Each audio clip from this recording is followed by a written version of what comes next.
गुरुर्ब्रह्मा गुरुर्विष्णु गुरुर्देवो महेश्वरा गुरुर्साक्षात् गुरुः तस्मै श्री गुरुवे नमः। जय गणेश मंगलकरण मंगल में गुणधाम मंगल में मंगल करो गणपति कोटि प्रणाम। आज हम आपको श्रीमद् भागवत के द्वितीय स्कंद के दूसरा अध्याय आपको सुनाते हैं।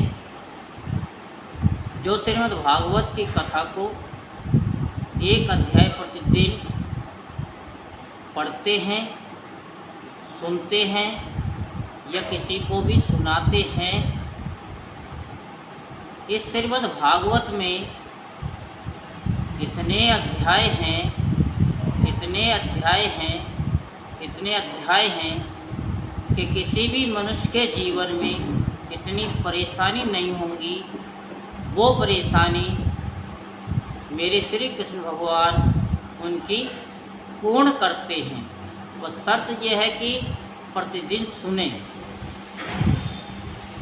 तो सुनने मात्र से उसके शरीर के सारे रोग दूर हो जाते हैं।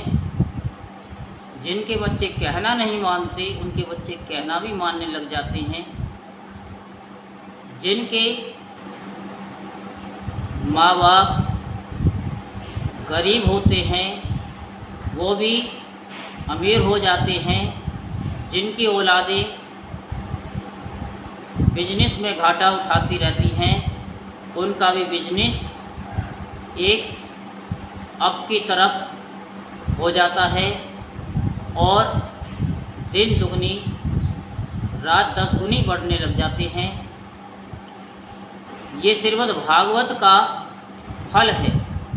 ये ऐसा फल है कि इसमें ना तो कोई छिलका है न गुठली है, इसमें फेंकने वाली कोई भी चीज़ नहीं है। ये तो सदैव सुनने और सुनाने के लायक है। जिसने अपने जीवन में इसको उतारा है उसके जीवन में श्री कृष्ण भगवान स्वयं आते हैं, उसके कार्य को स्वयं करते हैं। आप लोग सभी गा तो लेते हैं कि मेरा आपकी कृपा से सब काम हो रहा है, करते हो तुम कन्हैया मेरा नाम हो रहा है। तो नाम कैसे होगा और सारे काम भगवान कैसे करते हैं? ये सारे काम भगवान के हाथ में ही हैं। हानि लाभ जीवन मरण जस अपजस विधि हाथ, ये 6 कार्य भगवान के हाथ में।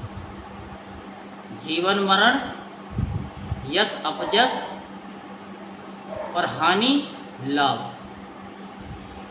तो ये इन 6 चीज़ों के लिए ही लोग परेशान हैं। तो इन परेशानियों को दूर करने के लिए श्रीमद् भागवत महापुराण की रचना की गई। इसमें जब प्रेतों की ग्रंथियाँ खुल जाती हैं तो हम सब सुनने वालों की ग्रंथियाँ कैसे न खुलेंगी। तो इसीलिए आप बड़ी ध्यानपूर्वक सुनेंगे। तो आपको दूसरे अध्याय में भगवान के स्थूल और सूक्ष्म रूपों की धारणा तथा क्रम मुक्ति और सद्धो मुक्ति का वर्णन एक एक शब्द आपको सुनाया जाएगा जैसा लिखा है। कोई उसमें मिक्सचर नहीं होगा। तो श्री सुखदेव जी कहते हैं कि सृष्टि के प्रारंभ में ब्रह्मा जी ने इसी धारणा के द्वारा प्रसन्न हुए भगवान से वह सृष्टि विषयक स्मृति प्राप्त की थी, जो पहले प्रलय काल में विलुप्त हो गई थी। इससे उनकी दृष्टि अमोघ और बुद्धि निश्चात्मिक हो गई। तब उन्होंने इस जगत को वैसे ही रचा जैसा कि यह प्रलय के पहले था। वेदों की वर्णन शैली ही इस प्रकार की है कि लोगों की बुद्धि स्वर्ग आदि निर्थक नामों के फेर में फंस जाती है।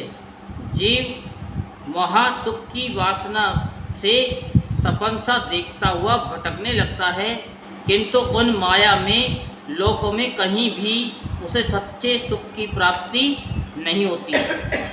इसलिए विद्वान पुरुष को चाहिए कि वह विविध नाम वाले पदार्थों से उतना ही व्यवहार करे जितना प्रयोजनीय हो। अपनी बुद्धि को उनकी निस्सारता के निश्चय से परिपूर्ण रखे और एक क्षण के लिए भी असावधान न हो। यदि संसार के पदार्थ प्रारब्धवश बिना परिश्रम के यूँ ही मिल जाएं, तब उनके उपार्जन का परिश्रम व्यर्थ समझकर उनके लिए कोई प्रयत्न न करें। जब जमीन पर सोने से काम चल सकता है तो फिर पलंग की आवश्यकता क्या है। यही हमारे इंडिया मार खाती है। भगवान देते 1000 तो उससे 10,000 की कामना फिर बढ़ जाती है। जब भगवान 10 देते हैं तो लाख की बढ़ जाती है, और जब लाख देते हैं तो करोड़ में बदल जाती है, और करोड़ देते हैं तो अरबों खरबों में बदल जाती है। यही मनुष्य का सबसे बड़ा दुख है। जब भुजाएं अपने को भगवान की कृपा से स्वयं ही मिली हुई हैं, तब तकियों की क्या आवश्यकता है। जब अंजलि से जल पी सकते हैं, उस अंजलि से ही काम चल सकता है, तो बहुत से बर्तनों को क्यों बटोरी। पहले लोग क्या करते थे, आपने भी देखा होगा कि जब भी जल पीते थे तो अंजलि से ही पीते थे, ओक लगा करके पीते थे, बर्तनों की कोई आवश्यकता नहीं होती थी। और अब क्या है, अब तो 1 गिलास 2 गिलास, और घर की जो माताएं बहनें होती हैं बर्तनों को मांजते मांजते मांजते मांजते उनके हाथ ही मच जाते हैं अच्छी तरीके से, रात को फटे हुए होते हैं। ये उनकी दशाएं हो जाती हैं, और उनकी पीड़ा को कोई समझने वाला नहीं है। बच्चे भी कह देते क्या हो गया, पति भी कहता है कि ये तो तू जानबूझ के कर लेती। वृक्ष की छाल पहनकर या वस्त्रहीन रहकर भी यदि जीवन धारण किया जा सकता है तो वस्त्रों की क्या आवश्यकता है।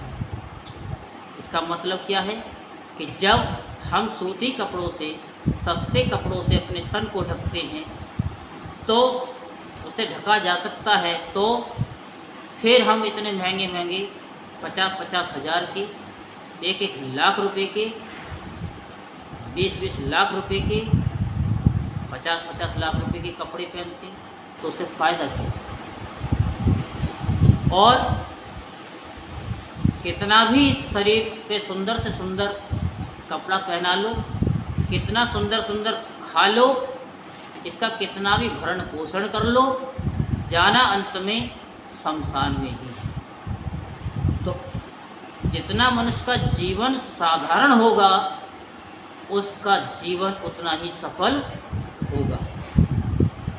पहनने को क्या रास्तों में चिथड़े नहीं हैं।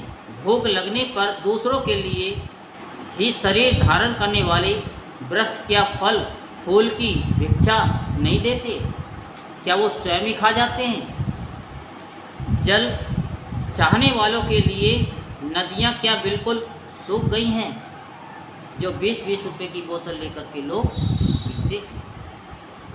रहने के लिए क्या पहाड़ों की गुफाएं बंद कर दी गई हैं। अरे भाई, सब न सही, क्या भगवान भी अपने शरणागतों की रक्षा नहीं करते। ऐसी स्थिति में बुद्धिमान लोग भी धन के नशे में चोर घमंडी धनियों की चापलूसी क्यों करते हैं।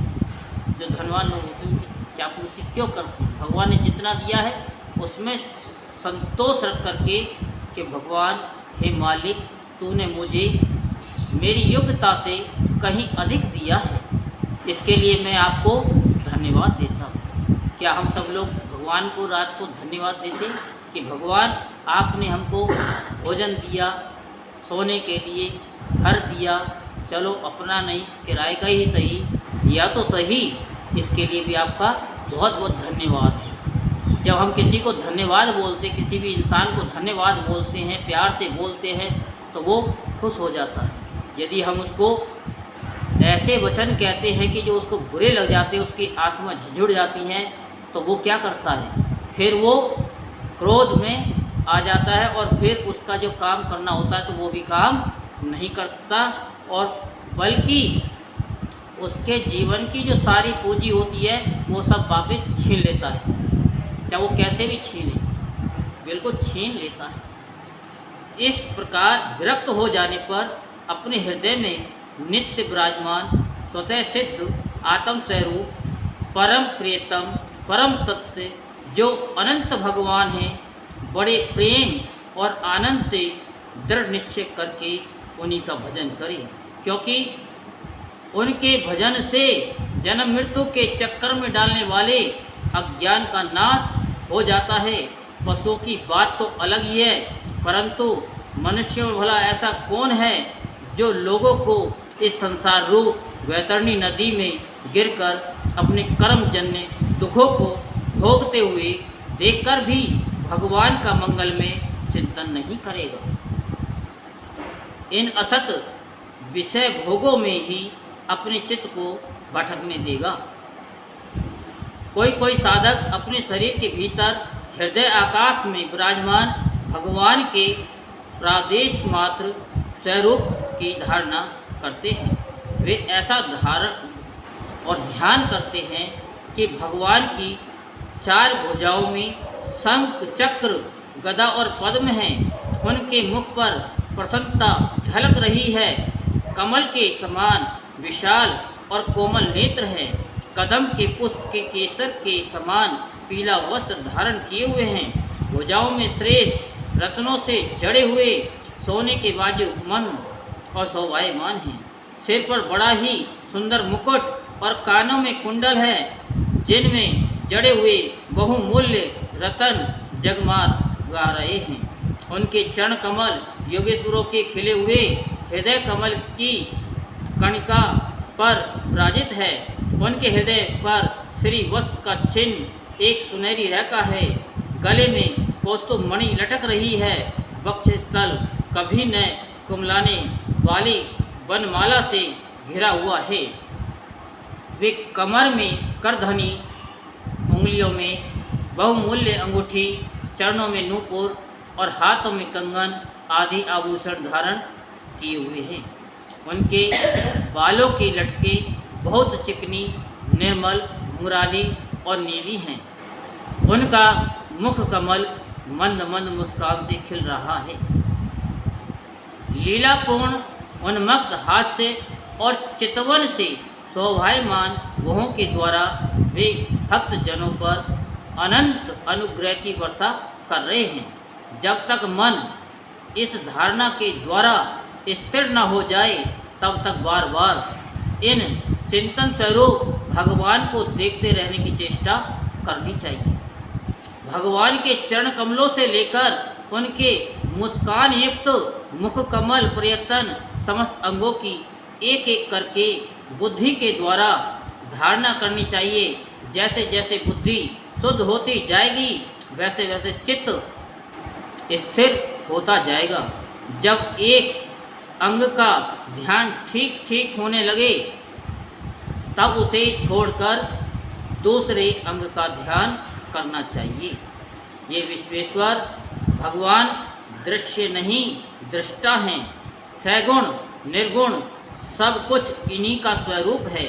जब तक इनमें अनन्य प्रेम में भक्ति योग न हो जाए, तब तक साधक को नित्य नैमित्तिक कर्मों के बाद एकाग्रता से भगवान के उपयुक्त स्थूल रूप का ही चिंतन करना चाहिए। परीक्षित, जब योगी पुरुष इस मनुष्य लोक को छोड़ना चाहें, तब देश और काल में मन को न लगाएं।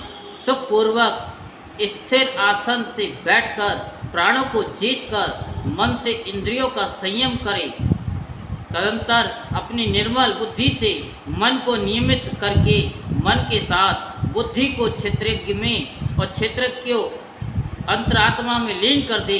फिर अंतरात्मा में परमात्मा में लीन करके धीर पुरुष उस परम शांति में अवस्था में स्थित हो जाए। फिर उसके लिए कोई कर्तव्य शेष नहीं रहता। इस अवस्था में सत्गुण भी नहीं है। फिर रजोगुण और तमोगुण की तो बात ही क्या है। अहंकार, महत्त्व और प्रकृति का भी वहाँ अस्तित्व नहीं है। उस स्थिति में जब देवताओं के नियामक काल की भी दाल नहीं गलती, तब देवता और उनके अधीन रहने वाले प्राणी तो रह ही कैसे सकते हैं।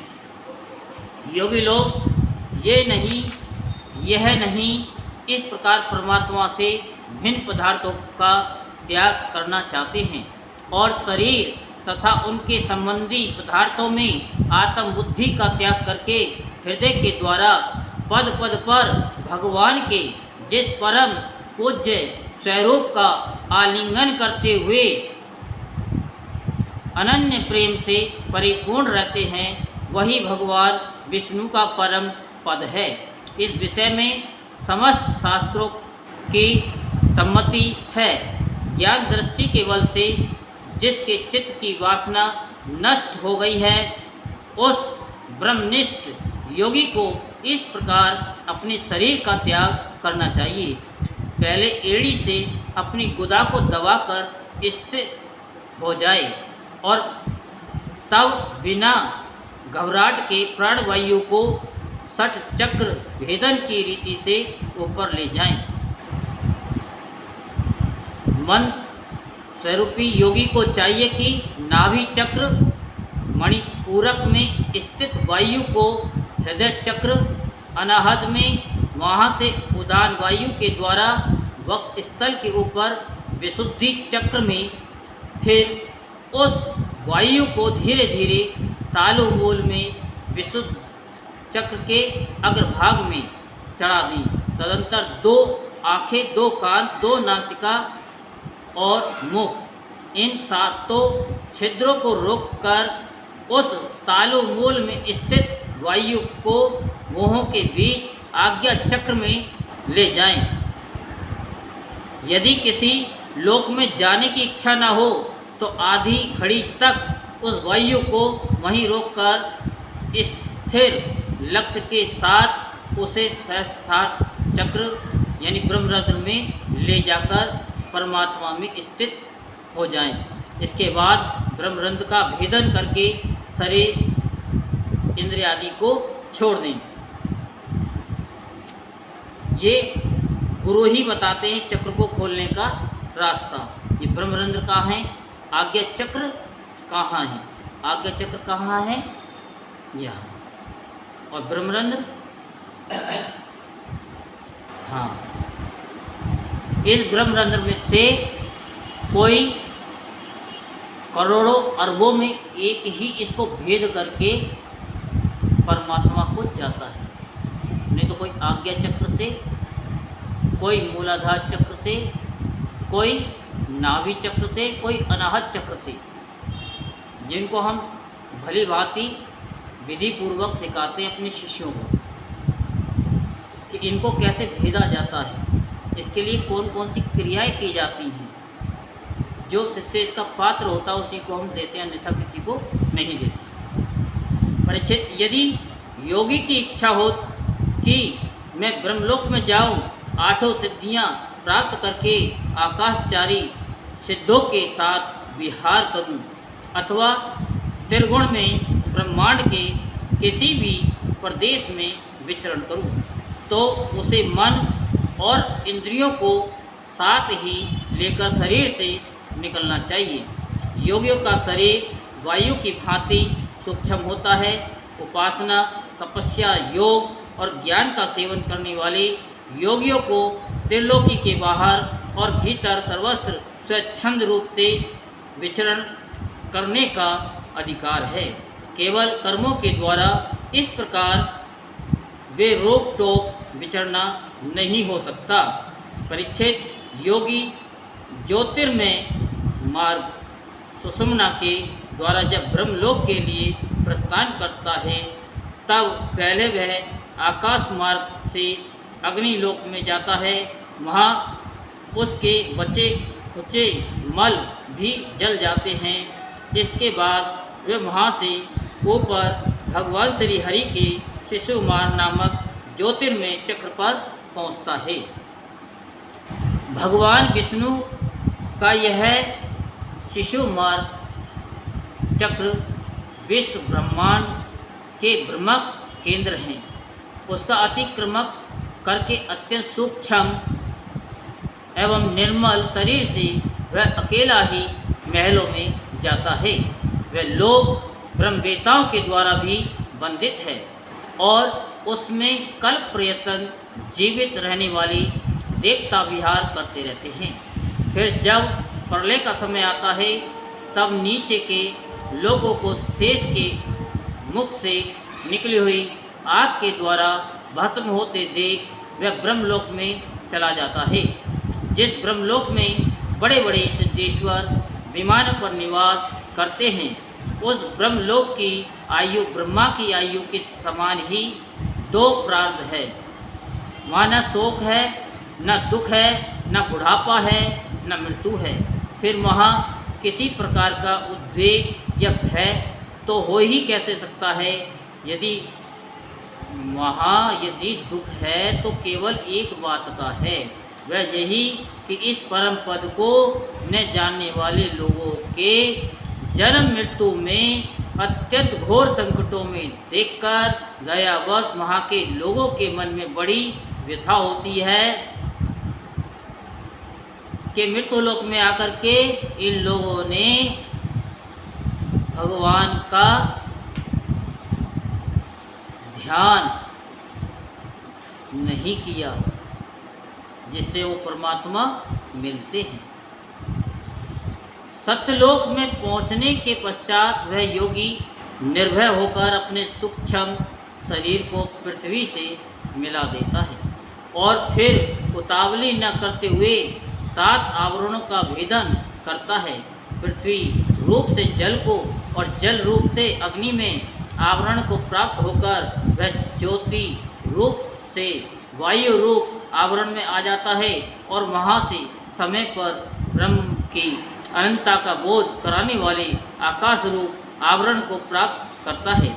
इस प्रकार स्थूल आवरणों को पार करते समय उसकी इंद्रियां भी अपने सूक्ष्म अधिष्ठान में लीन होती जाती है। घ्राणेन्द्रियां गंध तन्मात्रा में, रसना रस तन्मात्रा में, नेत्र रूप तन्मात्रा में, त्वचा स्पर्श तन्मात्रा में, श्रोत शब्द तन्मात्रा में और कर्मेंद्रियां अपनी अपनी क्रिया शक्ति से मिलकर अपने अपने सूक्ष्म स्वरूप को प्राप्त हो जाती है। इस प्रकार योगी पंचभूतों के स्थूल सूक्ष्म आवरणों को पार करके अहंकार में प्रवेश करता है।